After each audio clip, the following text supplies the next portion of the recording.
네, 오늘 부활절 아침입니다. 찬양도 그렇고 또 특성도 그렇고 다들 감사합니다. 할렐루야 뜻이 뭐예요? 주를 찬양하라. 네, 평소에 찬양하기에 힘드셨던 분들 바로 오늘입니다. 이 사순절 40일이죠. 고난주간 우리가 한 주간 지금 지내왔죠. 그리고 나서 이 부활절입니다. 부활절은 하루인데 이 하루로 끝나는 날이 아닙니다.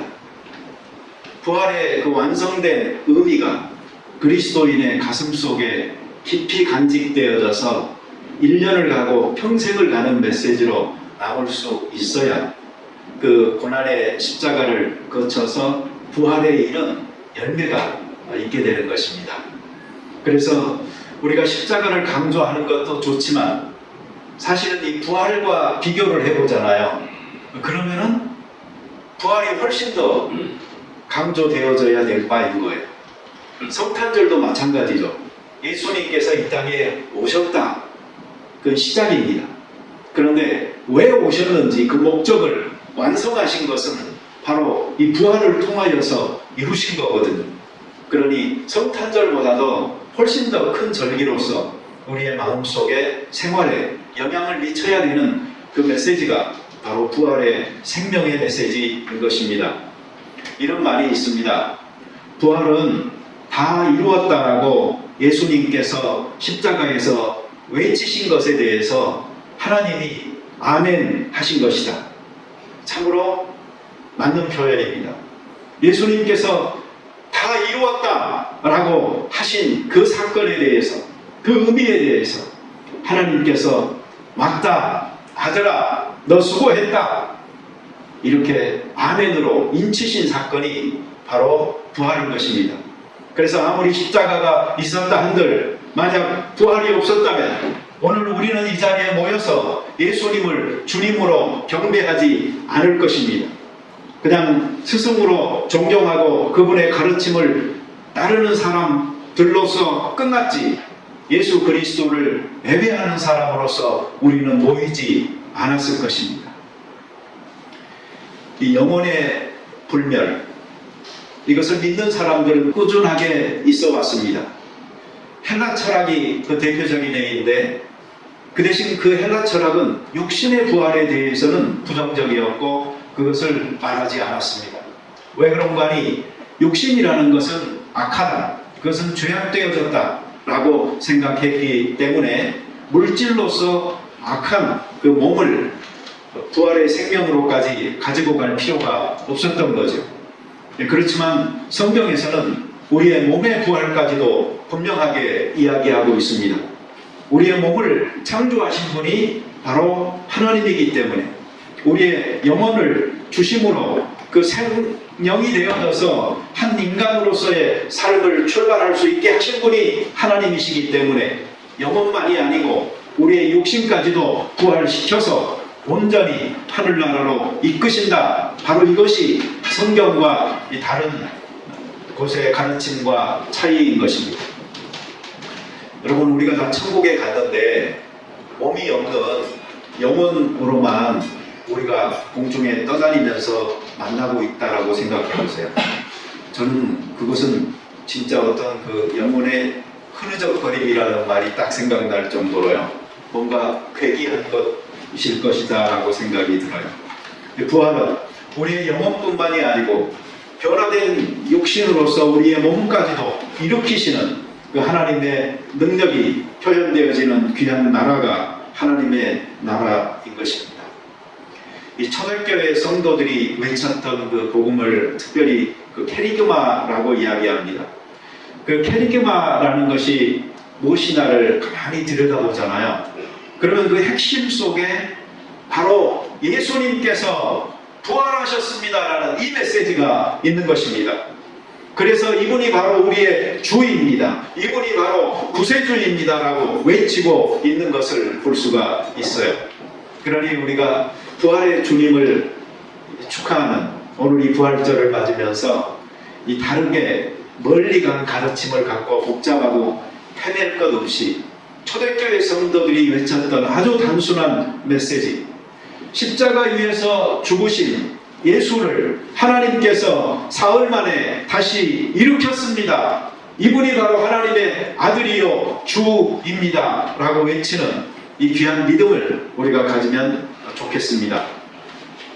오늘날 교회도 좀 힘이 없고 사실 믿는 자들도 좀 힘이 빠져있는 상태에서 살아가고 있는 것 같아요.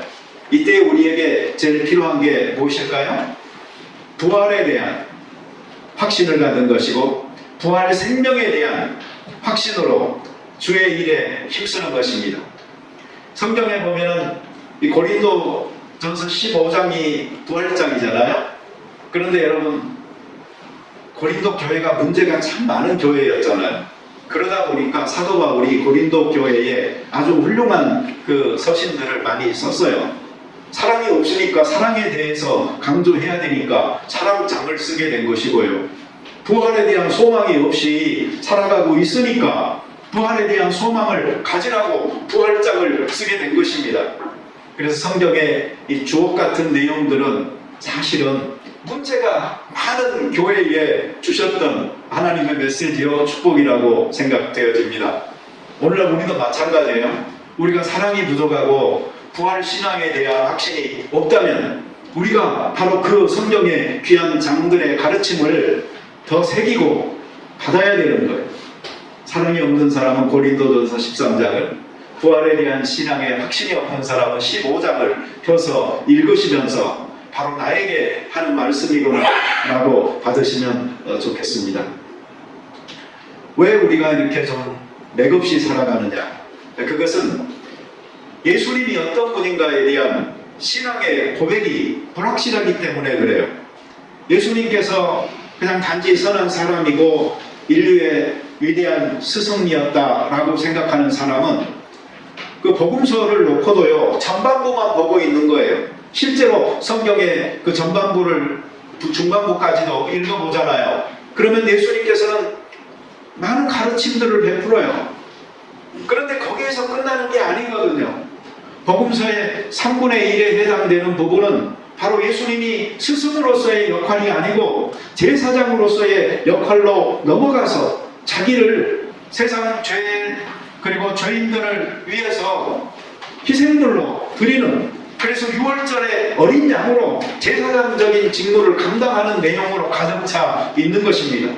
그래서 복음서를 보실 때요 위대한 스승의 가르침만이 아니고 바로 우리의 새 생명을 위하여서 자기를 온전히 다 드리신 6월절 어린 양으로서의 이 예수 그리스도를 발견할 때에 우리에게 참 생명의 의미가 무엇인지도 알고, 그리고 우리들 삶의 하루하루가 얼마나 귀한 줄도 알게 되어져서 허비하지 아니하고 주의 일에 힘쓰는 귀한 사람들이 될 수 있을 줄로 믿습니다.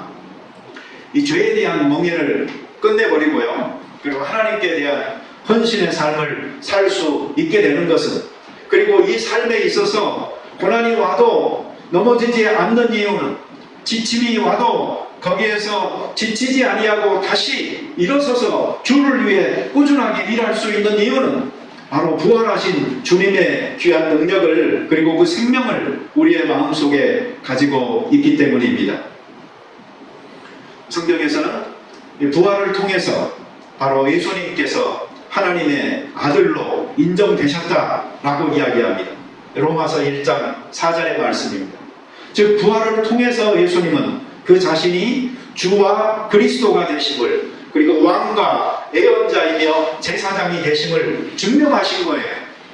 그러니 이 부활 신앙이 없는 사람들은 정말 예수님을 이렇게 믿고 있는지가 의문이 되는 것이죠. 그리고 이 부활한 예수님에게 하나님께서는 하늘과 땅의 모든 권세를 주신 거예요. 예수 그리스도가 구원할 권세가 있는 것이고 심판할 권세가 있는 것입니다. 어떻게 부활을 믿지 않고 우리가 예수님을 이 신앙의 대상으로 고백할 수가 있겠습니까? 성경이 말하고 있는 부활은 어떤 자아나 인격의 부활이 아닙니다. 영육이 함께하는 부활이요, 그것은 영원한 생명에 참여하는 부활인 것입니다. 가끔 부활을 못 믿겠다 하는 사람을 만납니다. 그럴 수 있습니다. 저는 충분히 이해합니다. 저도 그런 시절이 있었으니까요. 신학을 공부하기 시작한 뒤에도요, 한참 동안 저는 그 의문을 계속적으로 갖고 있었습니다. 저 같은 사람이 한두 명이 아니겠죠. 그런데 그런 사람들이요, 자꾸 생각을 하다 보니까 하나의 학파들이 만들어지게 되고요. 이것이 학문적으로 정리된 이론들이 나타나기 시작했어요. 대부분이 독일에 있는 학자들이 그런 일을 많이 했는데, 학문이라고 하지만 믿는 그리스도인의 입장에서 그걸 읽어보잖아요. 그러면 정말로 수준이 참 낮구나 하는 생각을 할 수밖에 없습니다. 조금 많이 생각하고 상상하고 그냥 용감하게 주장하면 되는 정도의 이론들을 가지고, 어찌 보면 참으로 유치한 것을 가지고 이것을 학문이다라고 내놓고 있는 것입니다. 몇 가지를 소개를 해보면, 첫째가 도난설입니다. 예수님의 시체를 제자들이 훔쳐갔다는 거예요. 이것은 성령 부활하신 사실을 알고 그 무덤을 지키던 군병들에게 돈을 줘서 매수합니다. 야, 너희들이 잠자고 있는 사이에 제자들이 와서 훔쳐가 버렸다고 좀 소문을 내달라. 그러면 너희의 목숨만큼은 우리가 건질 수 있도록 구명해 주겠노라고 매수를 하는 그 성경의 기사가 나옵니다. 두 번째로는 기절설입니다. 예수님께서는 십자가에서 죽으신 게 아니라는 거죠. 그냥 충격으로 인해서, 고통으로 인해서 잠시 기절해 있었는데 무덤 속에 넣으니까 그 돌무덤의 차가운 공기에 의해서 제정신이 바짝 들어서 혼자 살아났다는 겁니다. 세 번째는 무덤 착각설입니다. 이 여인들이 처음에 가서 부활하신 예수님을 만났다고 기록되어 있잖아요. 근데 여인들이 예수님의 무덤을 잘못 찾아갔다 이거예요. 그래서 예수님이 누우셨던 무덤이 아니고 괜히 엉뚱한 남의 빈 무덤에 가가지고 예수님께서 부활했다라고 생각을 하고 그 소문을 퍼뜨렸다라고 말하고 있는 거죠. 네 번째로는 유대 당국이나 로마 그 당국에서 시체를 자기들의 목적을 위해서 빼돌려서 보관했다라는 설입니다. 사실 이랬다고 생각해 보세요. 그럼 부활의 메시지가 퍼져가고 있을 때 그 시체 내놓지 않았겠어요? 다섯 번째로는 환상설입니다. 이건 주관적 환상설과 객관적 환상설로 나누는데요. 이 주관적 환상설은 뭐냐면은 제자들이 그리고 그 여인들이 예수님을 너무 그리워하다 보니까 예수님께서 환상 중에 나타났다 이거예요. 그런데 그것을 예수님이 부활했다라고 말을 하고 퍼뜨렸다. 그 다음에 이 객관적 환상설은 뭐냐면 예수님께서 이 육체로서 부활한 몸으로 나타나신 게 아니고 마치 오늘날 우리가 그 비디오 영상을 보듯이요, 그냥 환상으로 영상으로 그들에게 보여주셨는데 제자들 입장에서는 그것을 보고 나니까 그것이 객관적인 증거가 되어져서 이것이 예수님이 부활했다라는 것으로 정리가 된 것이다라고 또 이야기를 합니다.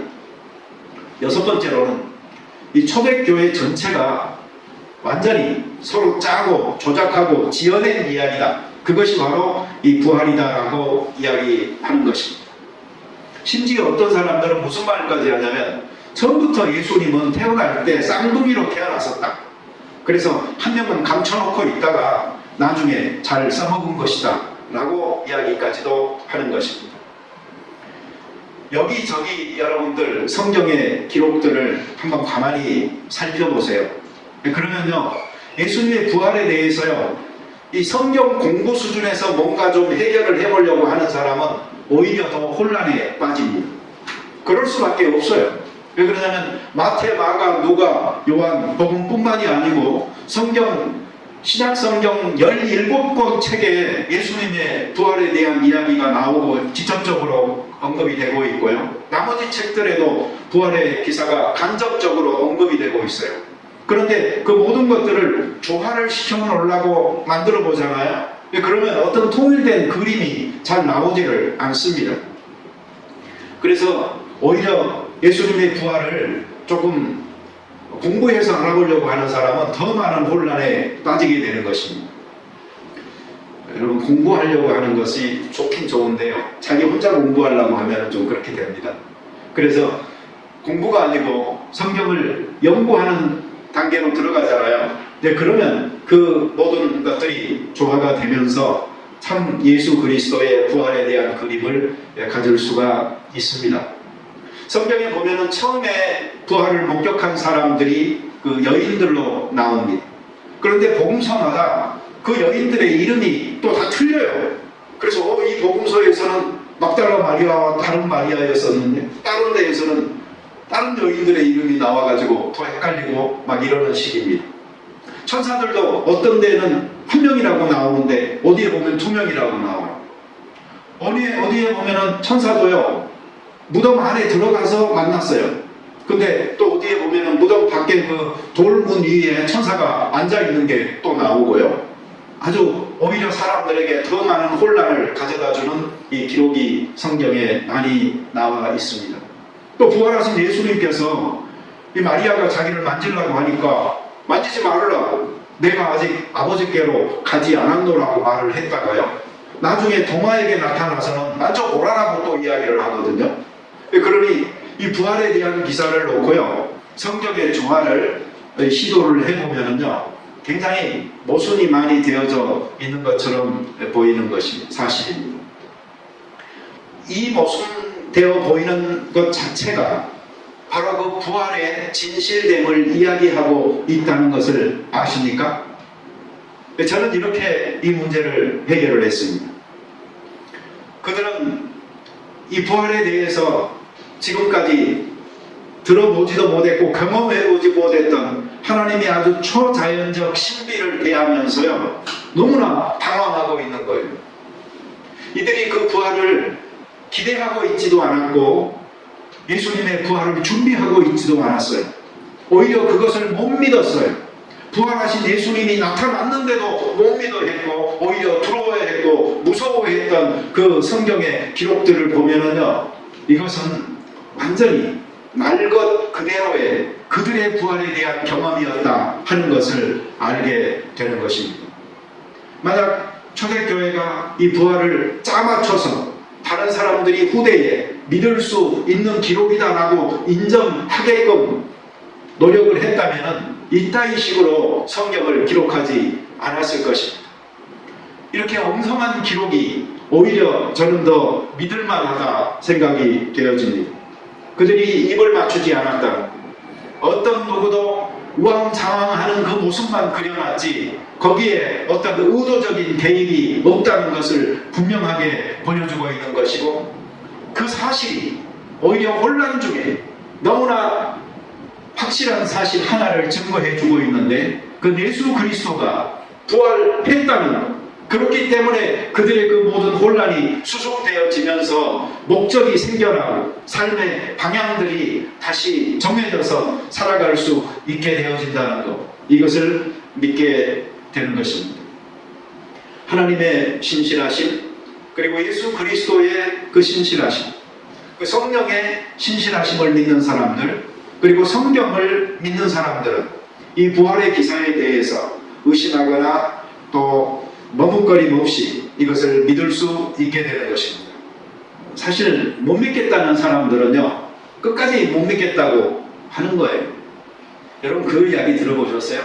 예수님이 그 승천하시잖아요. 그런데 그것도요 사람들이 쉽게 이해하기 좋도록 설명하는 사람들을 어떻게 설명하느냐면요 이렇게 설명합니다.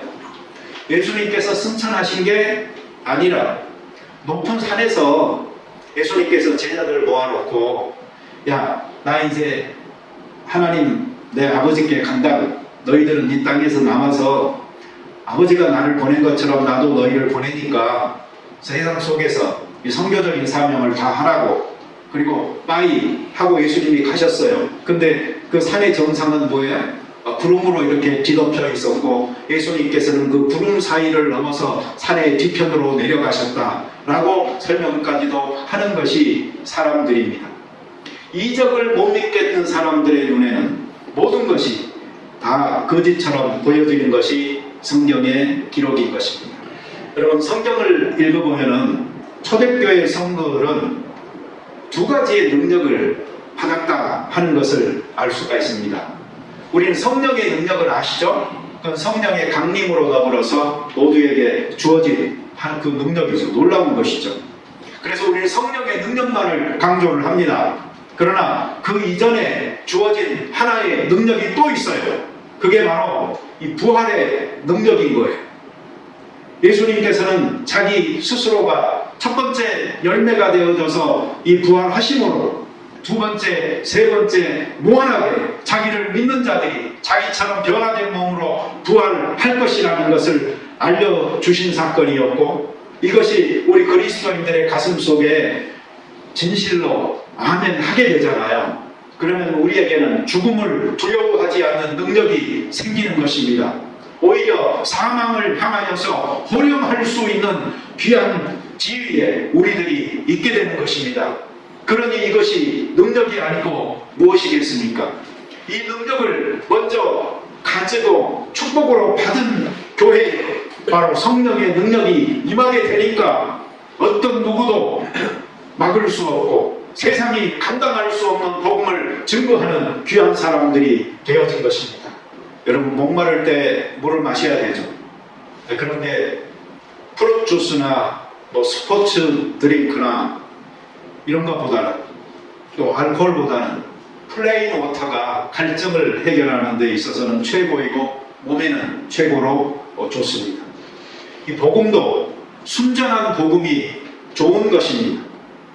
십자가의 복음, 이 빈 무덤의 복음, 그래서 죽음과 생명이 함께한 이 복음, 이것을 우리가 믿고 내가 십자가에서 예수와 함께 죽고 그리고 예수와 함께 내가 살았습니다 라고 살아가는 이 신앙이 최고의 신앙인 것입니다. 그러니 여러분, 나의 옛사람은 십자가에서 죽었습니다. 나의 새사람은 예수의 부활과 더불어서 다시 살아났고 하나님과의 교제는 회복되어졌고 내 안에는 죽음을 두려워하지 않는 희망이 생겼으니 이제 이 세상 살면서 두려운 것도 무서울 것도 없습니다 하는 신앙으로 하나님 앞에서 살아가는 이 신앙이 귀한 신앙인 것입니다. 여러분, 제자들은 그 당시는 그냥 한마디로 멘붕 상태였다라고 이야기할 수가 있습니다. 부활을 믿지 않았어요. 예수님께서는 자기가 고난받고 다시 살아날 것이라는 것을 적어도 3번 말씀을 하셨거든요. 그런데도 어떤 누구도 예수님의 죽음은 장사를 준비하는 여인이 있어서 향유를 부었지만 예수님의 부활을 준비하고 기대한 사람은 그 여인들조차도 아니었고 제자들조차도 아니었다라는 사실은 굉장히 서글프면서도 한심하게 느껴지는데, 이 한심한 교회를 이 부활이 이렇게까지 바꿔놨구나 하는 능력 앞에 다시 한번 우리는 놀라게 되는 것입니다. 제자들은 내가 주를 보았다라고 와서 외치는 여인들의 소리를 들으면서 무엇인가 자기가 이해할 수 없는 일들이 일어나고 있다는 것은 알고 있었지만, 그러나 그들은 유대인들을 두려워했습니다. 자기들의 스승을 잡아 죽인 저들이 제자들을 잡아 죽이지 않겠는가 하는 두려움으로 그들은 자기들이 모인 곳의 문을 꼭 걸어 잠그고 그 안에 있었습니다. 이것이 바로 주일날 저녁에 되어진 일인데 그 가운데로 예수님께서 찾아오십니다. 그리고 평강이 있을지어다 말씀하시고 자기의 손과 그 옆구리를 보여주시니까 제자들이 그때야 기뻐합니다. 예수님께서는 말씀하시죠. 너희에게 평강이 있을지어다. 아버지께서 나를 보낸 것처럼 나도 너희를 보내노라. 그러면서 저희를 향하여 숨을 내쉬면서 성령을 받아라. 너희가 네 죄든지 사하면 사해. 엄청난 권세를 이 교회에 주시는 것입니다. 나중에 그 자리에 함께 있지 않았던 도마가 제자들의 말을 듣고서 나는 내 손으로 그 손목 자국을 만져보지 않고서는, 찔러보지 않고서는 믿을 수 없노라라고 이야기합니다. 여드레가 지났고, 그리고 도마가 함께 있던 그 제자들 그룹 속에 예수님께서 오셔서 말씀하십니다. 내 손가락을 이리 내밀어 내 손을 보고 내 손을 내밀어 내 옆구리에 넣어보라. 그리하고 믿음 없는 자가 되지 말고 믿는 자가 되라. 도마의 고백은 나의 주여 나의 하나님이시니이다 였습니다. 예수님께서는 너는 나를 본고로 믿느냐, 보지 못하고 믿는 자가 복되도다 라고 말씀하셨습니다. 여러분, 예수님의 부활을 필연적인 사건으로 이게 있어야지만 된다라고 생각해서 조작한 초대교회의 작품이 아니었습니다. 성경을 봐보시면 이렇게 순진한 자들, 이렇게 어찌할 바 모르고 있는 자들, 예수님을 보면서도 부활을 한 것을 못 믿고 있는 자들이, 두려워 떨고 있는 자들이 어찌 그런 일을 할 수 있겠습니까? 엠마로 가던 그 두 제자에게 나타나신 예수님께서 성경을 풀어주실 때 그들의 마음이 뜨거워지면서 눈이 열려서 예수 그리스도를 알아봤던 것처럼, 이 제자들을 보면은 전부 다 자기 살 길을 찾아서 예루살렘을 떠나고 있는 상황이었죠. 실망했죠. 목적이 사라진 것이. 그러니 이제 자기의 옛날 직업을 찾아서 돌아가고 있는 완전히 패배한 공동체가 바로 이 초대교회였는데, 그 모든 상황을 완전히 바꿔놔버린 사건이 발생하는데, 그것이 바로 예수의 부활인 것입니다.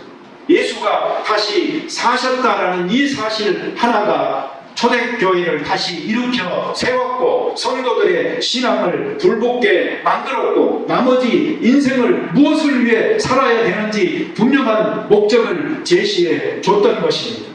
그래서 그들은 예수가 메시아이며 주이시다, 그분이 바로 하나님의 아들이며 구세주다라는 사실을 외치면서 자기의 목숨을 내어 놓았던 것입니다.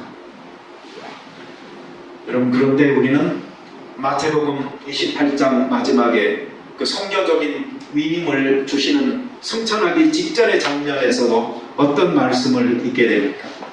거기에도 이런 말이 있습니다. 예수를 배웠고 경배하라. 오히려 의심하는 자도 있더라. 가룟 유다를 제외하고 11명의 제자가 지금 모여 있는 자리인데도 그들 가운데서도 오히려 의심하는 자가 있더라라고 성경은 이야기하고 있어요. 이런 성경의 그 솔직 기록 앞에요, 저는 감탄합니다. 그리고 보면 또 한 가지 설명이 더 필요해요. 그 승천하기 직전에 예수님께서 예루살렘 떠나지 말고 기다리라고, 아버지께서 약속한 성령을 너희에게 보내실 거라고, 며칠 안 걸릴 거라고 말씀을 하시잖아요.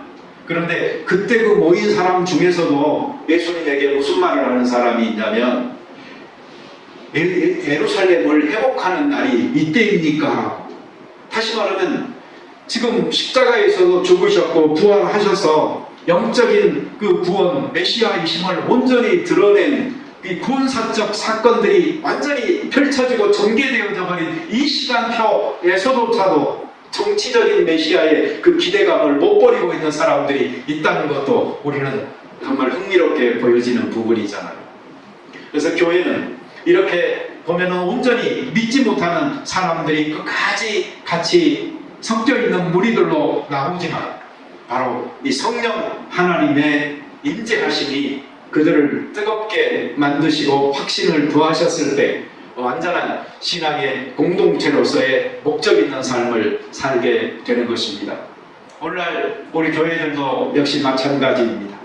예수 십자가에서 죽으셨네라는, 특별히 감상적인 부분은 슬픔이 많고 한이 많은 한국 사람들에게 있어서 많은 눈물을 쥐어짜는 부분이지만, 이제는 우리 거기에 집착하는 것에서 벗어나서 부활의 생명이 가져다주는 그 기쁨, 그 환희, 그 목적, 그리고 그 지치지 않는 에너지를 가지고 주의 일에 힘쓸 수 있는 우리들의 신앙으로 그리고 교회로 거듭나야 될 필요가 있는 것입니다. 마지막 그 만찬을 하시고 세족식을 하시고 하는 그 장면이 기록된 요한복음 그 13장 거기 보면은요, 아버지께로 자기가 갈 날이 이제 이른 줄을 아시고 제자들을 사랑하시되 끝까지 사랑하시니라 라는 말씀이 나와요. 그리고 제자들의 그 발을 씻길 때에 베드로가 내 발 절대 못 씻깁니다 하는데, 너 그러면 나하고 상관이 없어 그러니까 그래요 그러더니, 그러면 다 씻겨달라고 또 바뀌잖아요. 근데 그때 예수님이 하시는 말씀이 있어요. 따라서 해보시죠. 지금은 너가 알지 못하나 나중에는 알리라. 아멘. 여러분, 이 말이 깊은 의미를 한번 생각해 보세요. 인자가 세상에 온 것은 섬김을 받으려 함이 아니라 도리어 섬기려 하고 자기 목숨을 많은 사람을 위한 대속물로 주려 함이니라. 섬기기 위해서 오셨는데 최고의 섬김은 자기 목숨을 대속물로 주는 것이었어요. 그러니 예수님께서는 제자들을 대할 때 늘 어떻게 대했겠어요? 그래, 내가 섬겼다. 그렇지만 아직 나는 너희에게 주지 않은 게 있다. 내 목숨으로 너희를 대접하는 게 남아있다 하는 심정으로 그 제자들을 대하지 않았겠습니까? 그리고 바로 이 순간, 정말 마지막 얼마 남지 않은 순간에까지 깨닫지도 못하고 영적인 데 대해서 눈을 뜨지도 못하고 예수님의 닥친 순환의 고통을 느껴보지도 못하고 있는 제자들을 향해서 예수님이 가질 수 있는 심정이라는 것은, 너가 지금은 알지 못하나 나중에는 알리라. 이 나중이라는 것은 단지 시간이 지나면일까요? 아니면 이제 닥친 십자가 위에서 내가 내 목숨을 버림으로 너희를 대접하는 그 순간에, 그리고 부활하는 그 순간에, 그리고 성령이 임하는 그 순간에 너희들은 알게 될 것이다. 여기에 대한 기대를 예수님 끝까지 가지고 계셨던 것이고, 그리고 이 예수님은 생각은 적중하셨던 것입니다.